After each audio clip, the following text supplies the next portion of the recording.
Chapter 22 of Tanya, in our series for the annual study of Tanya. And here the Alter Rebbe concludes this discussion related to the Torah being called God's speech, and really helping us understand how the first two commandments include all the other commandments in it. And what does it really mean, the belief in one God? Is it just that the God is the most powerful force, or there's nothing else that exists besides God?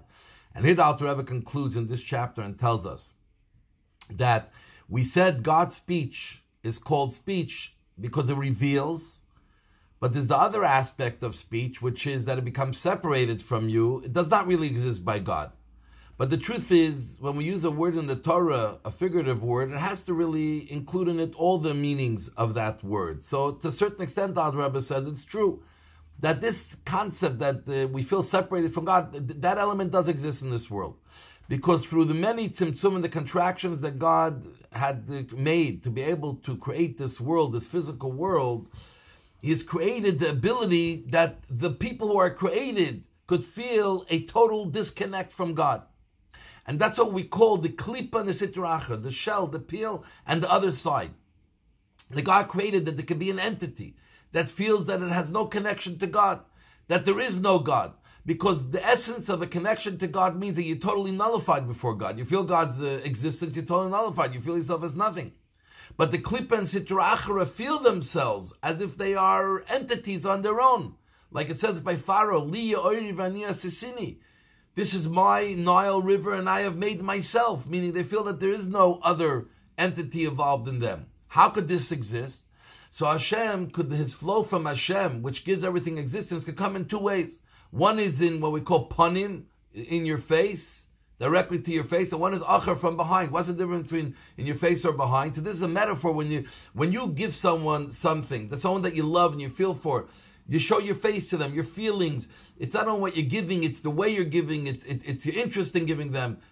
The flow is natural. But when you have to give someone something that you don't really want to give them, but you have no choice, there's a reason you have to give them something. So you give them from behind, meaning you don't share with them any feelings, you don't share with them any closeness, you just give them what they need. So Hashem created in this world the ability for there to be negativity and bad and evil, to give people free choice so we can own our choices and serve Hashem properly and raise ourselves up to the levels Hashem wants us to accomplish here in this world. So therefore, these entities, they call God Elikim Acherim. These are other gods. These are other entities.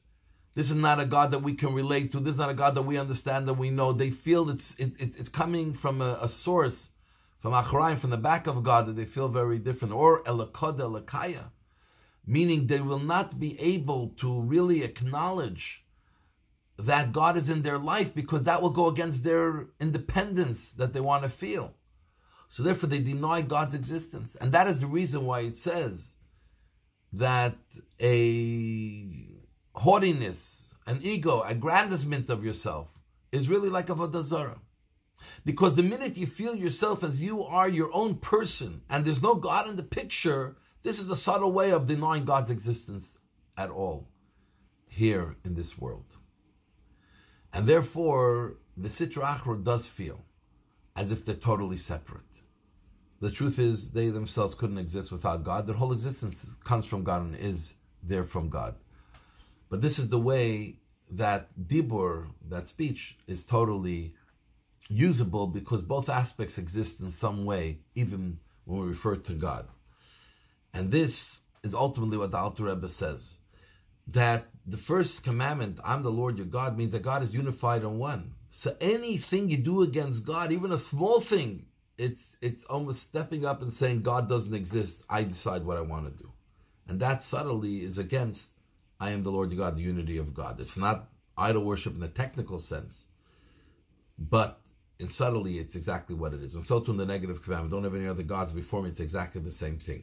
The moment you feel your own self as something independent, then you're going against God. This concludes chapter 22. To see the rest of our chapters, go to Chabad TMR's YouTube channel.